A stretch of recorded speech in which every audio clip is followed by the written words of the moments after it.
আজকে আমরা এই অ্যাসার্টিভ সেন্টেন্সটাকে অর্থাৎ আমরা স্টেপ বাই স্টেপ 4-5টা সেন্টেন্স শিখবো। অ্যাসার্টিভ সেন্টেন্স আমি আবারও বলি, ইংরাজি গ্রামার মুখস্থ করলে কিন্তু কোনোদিন শিখতে পারবি না। ইংরাজি গ্রামারটাকে বুঝতে হবে যে কি থাকলে কি হচ্ছে। আমরা একটা সেন্টেন্স যদি ভালো করে বুঝতে পারি অ্যাসার্টিভ সেন্টেন্সটা, তাহলে অনায়াসে বাকি সেন্টেন্স গুলো বুঝতে পারবো। জিনিসটা একই, গঠন একই, শুধুমাত্র কয়েকটা জিনিস পরিবর্তন হয়।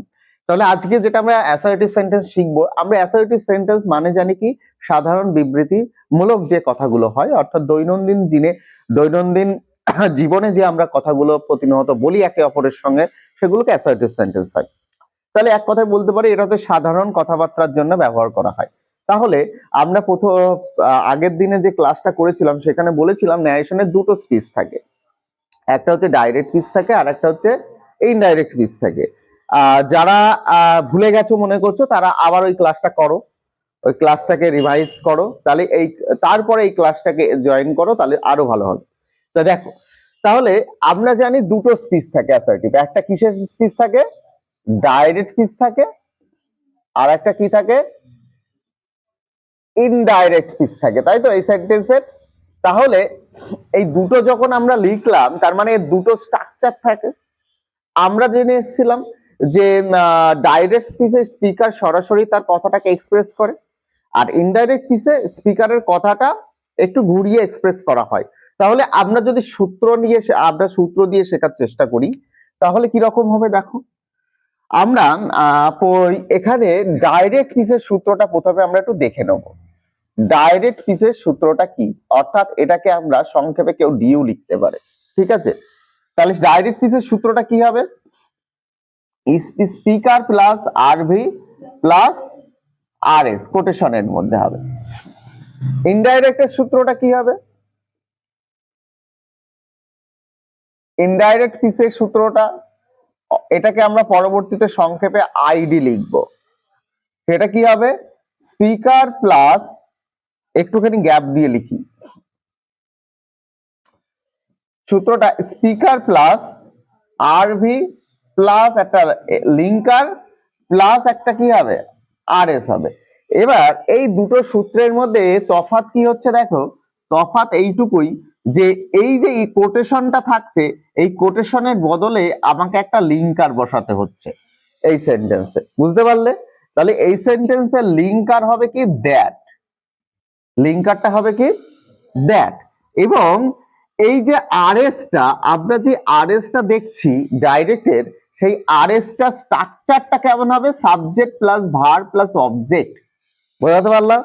আরএস এর স্ট্রাকচারটা কেমন থাকবে, subject plus verb plus object. তাহলে এখানেও কিন্তু সেই আরএসটা এসে কি হয়ে যাবে, subject plus verb plus object হবে, বুঝতে পারলাম। এই একটা ব্যাপার আছে। আর একটা কি আছে, এই যে আরভি, এই আরভিটা একটা চেঞ্জ হয়, অর্থাৎ ডাইরেক্ট পিসে একরকম আরভি থাকে, আমরা ইনডাইরেক্ট করার সময় আরভি থাকে, একটু পরিবর্তন হয়, কেমন সেটা। আচ্ছা, এবার আমি বলি, এই সেন্টেন্স মূলত ড্যারিশন গুলো শেখার সময় আমি বলেছিলাম আরভি প্রেজেন্ট অথবা পাস্ট যে কোনো একটি থাকবে। আরভি কিসে থাকবে, আরভিটা হয় প্রেজেন্ট টেন্সে থাকবে, প্রেজেন্ট ফর্মে থাকবে, অথবা আরভি কিসে থাকবে, পাস্ট ফর্মে থাকবে, বুঝতে পারলাম। তাহলে আমার যে ডাইরেক্ট পিসে বা যে আরভিটা থাকে, সেই আরভিটা কোন টেন্সে থাকে, মানে কোন ফরম্যাটে থাকে, এক হচ্ছে হয় প্রেজেন্ট ফর্মে থাকবে ভার্বটা, আর না হলে আরভির ভার্বটা কোথায় থাকবে, পাস্ট ফর্মে থাকবে। যদি প্রেজেন্ট ফর্মে থাকে, যদি আরভি প্রেজেন্ট ফর্মে থাকে, তাহলে আরএস এর টেন্স পরিবর্তন হবে না, বুঝতে পারলে। আগের দিন আমরা শিখছিলাম না, টেন্স পরিবর্তন হয়ে যাচ্ছে, আগের দিন বলেছিলাম তো, টেন্স ডাইরেক্টের যে টেন্স থাকছে ইনডাইরেক্ট করার সময় তার পরিবর্তন হয়ে যাচ্ছিল না, যেমন অ্যামিজার থাকলে ওয়াজ হেয়ার হয়ে যাচ্ছিল, হ্যাভ হ্যাজ থাকলে হ্যাড হয়ে যাচ্ছিল। সেরকম যদি আরভি প্রেজেন্ট ফর্মে থাকে, তাহলে আরএস এর কোনো টেন্স কি হবে না, পরিবর্তন হবে না। আর যদি পাস্ট ফর্মে থাকে আরভি, তাহলে আরএস এর কি, আরএস এর টেন্স পরিবর্তন হবে। এবার পরিবর্তন হবে কিরকম ভাবে পরিবর্তন হবে, অর্থাৎ কোন টেন্স থাকলে কোন টেন্স হবে, সেটা আগের দিনের ক্লাসে আমরা খুব সুন্দর করে বুঝিয়েছি। সেই ছকটা কিন্তু আমাদের মনে রাখতে হবে, যে আমি যা থাকলে পাস্টে গেলে সেটা ওয়াজ হয়ে যাচ্ছে। এছাড়াও আমাদের আরো একটা জিনিস মনে রাখতে হবে, সেটা হচ্ছে কি আমাদের এই RV format, RV RV change, কি কি মনে রাখতে হবে, আরভি চেঞ্জ। এই আরভি চেঞ্জটা কি, আমরা ডাইরেক্ট পিস আর ইনডাইরেক্ট পিসের আরভিটা কেমন হবে। ধরো আমরা যদি এখানে লিখি ডাইরেক্ট আর এখানে যদি লিখি ইনডাইরেক্ট, তাহলে ডাইরেক্ট পিসে যদি সে থাকে এস এ ওয়াই, তাহলে সেটা ইনডাইরেক্ট করার সময় আরভিটা সেই হবে, বুঝতে পারলে। ডাইরেক্ট পিসে যদি দেখি সে টু আছে, ইনডাইরেক্ট করার সময় সেটা হয়ে যাবে সরি টেল, টি ই এল এল। ডাইরেক্ট পিসে যদি সেইড থাকে, ইনডাইরেক্ট করার সময় সেটা হয়ে যাবে সেইড। ডাইরেক্ট পিসে যদি সেইড টু থাকে, তাহলে এটা হয়ে যাবে টোল্ড, বুঝতে পারলাম। তাহলে এই যে ফরম্যাটটা লেখালাম, এইটা কিন্তু আমাদের আরভি পরিবর্তনটা মাথায় রাখতে হবে, বুঝতে পারলাম। তাহলে আমরা অ্যাসার্টিভ সেন্টেন্স করার সময় কয়েকটা জিনিস মনে রাখবো, যেটা হচ্ছে যদি কোটেশন থাকে তাহলে ডাইরেক্ট পিস, তার বদলে একটা লিঙ্কার বসাবো, সেটা কি দ্যাট। তার মানে এই টেন্সে আর একটাও লিখে দিতে পারি যে লিঙ্কার, লিঙ্কারটা সমান সমান কি হবে, দ্যাট হবে, তাই তো। লিঙ্কার কি হবে, দ্যাট। তা এটা আমরা বুঝতে পারলাম আলটিমেটলি। তাহলে কি কি চেঞ্জ হচ্ছে এইটুকু লেখো।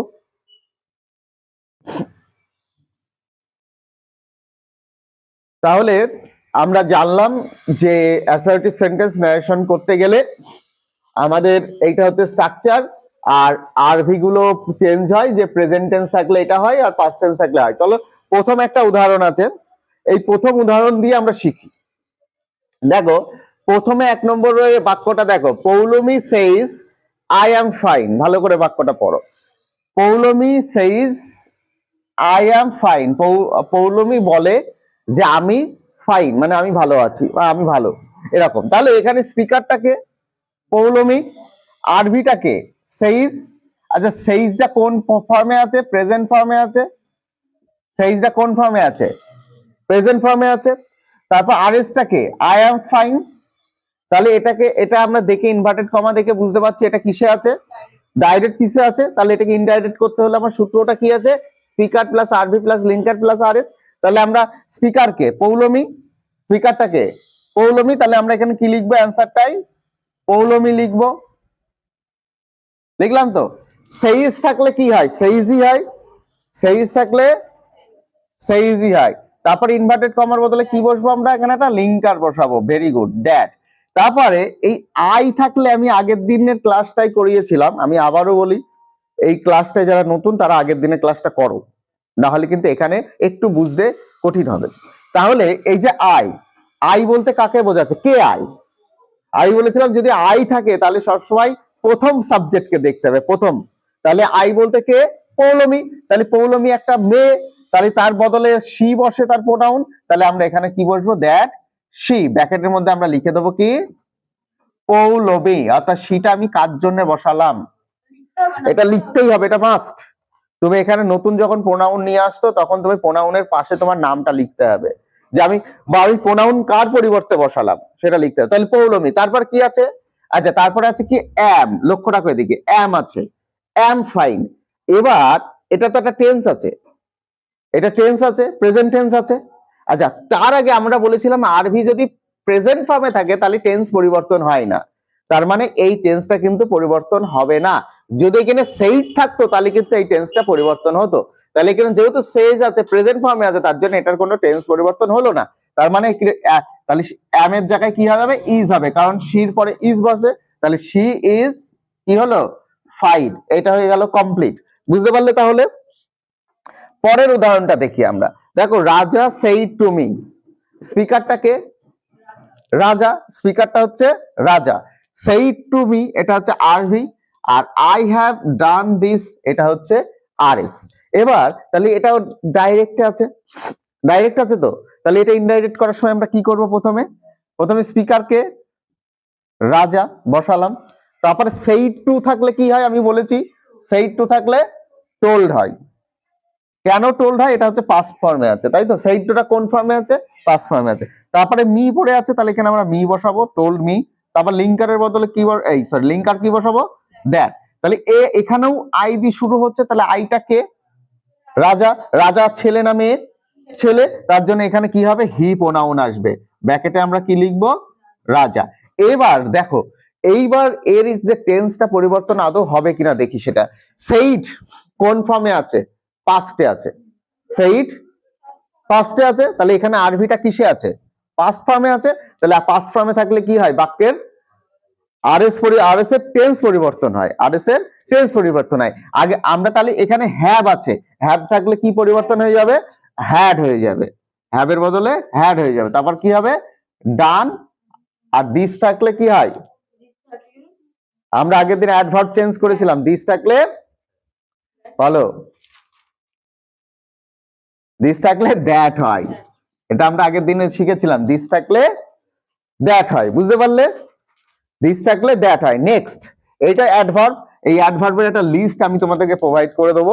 নেক্সটটা দেখো, টিচার সেইড, পরে teacher said earth moves round the sun. ভালো করে লক্ষ্য রাখো, teacher said earth moves round the sun, মানে কি টিচার বলল, শিক্ষক বললেন যে পৃথিবী সূর্যের চারিদিকে ঘোরে। তাহলে এইটা আমি এখানে স্পিকারকে, স্পিকারকে বলো টিচার, তাহলে আমি কি লিখবো? টিচার। সেইড থাকলে কি হয়? সেইড হয়।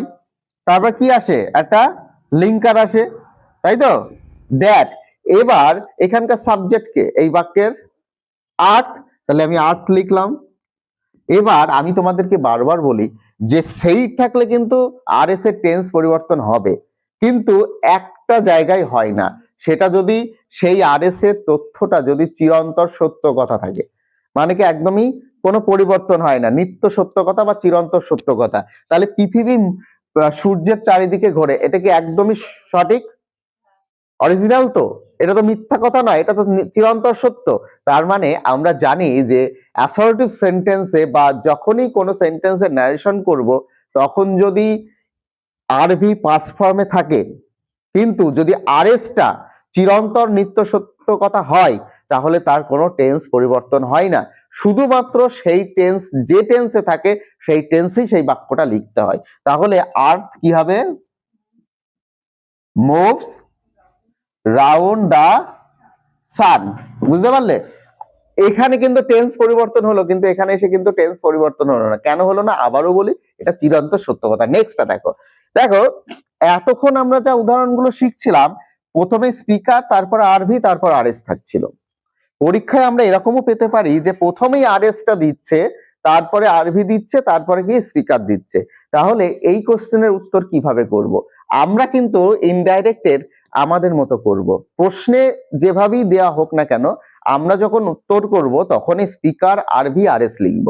তাহলে এই যে বাক্যটা ভালো করে পড়ো, we planted trees, trees said the farmer, মানে আমরা গাছ লাগাই, চাষি কি বললো, তাই তো, চাষিটা বললো। তাহলে এখানে স্পিকারটা কে? দা ফার্মার। তাহলে আমরা প্রথমে নিয়ে আসবো কি? দা ফার্মার। তারপর আরভি কে? সেইড, সেইড থাকলে আমরা সেইডই করি, জানি তো, সেইড। তারপরে লিঙ্কার, লিঙ্কার কি সেটা? দ্যাট। তারপরে আমাদের কি আরএস বসানোর নিয়ম। তাহলে আরএস বসানোর প্রথমে আমাদের সাবজেক্ট কে আছে? উই আছে। সাবজেক্টটা কে আছে? উই আছে। তাহলে আমি বলেছি আই, উই, ফার্স্ট পারসন থাকলে আমরা প্রথম কাকে দেখব? প্রথম সাবজেক্টকে দেখব, তাই তো। স্পিকারের মানে আমাদের আরএস এর বাইরে যে যে দুটো মানে আমাদের সাবজেক্ট থাকে, বলতে গেলে সাবজেক্ট অবজেক্ট যেটা থাকে, সেটাকে আমরা প্রথমের দিকটা দেখব। তাহলে উই বলতে কারা? ফার্মাররা, তাই তো। উই বলতে কারা? ফার্মাররা। তাহলে তাদের ফার্মারদের পরিবর্তে মানে তাদের প্রোনাউনটা কি? দে। ব্র্যাকেটের মধ্যে আমরা লিখবো কি? ফার্মার। কি করে?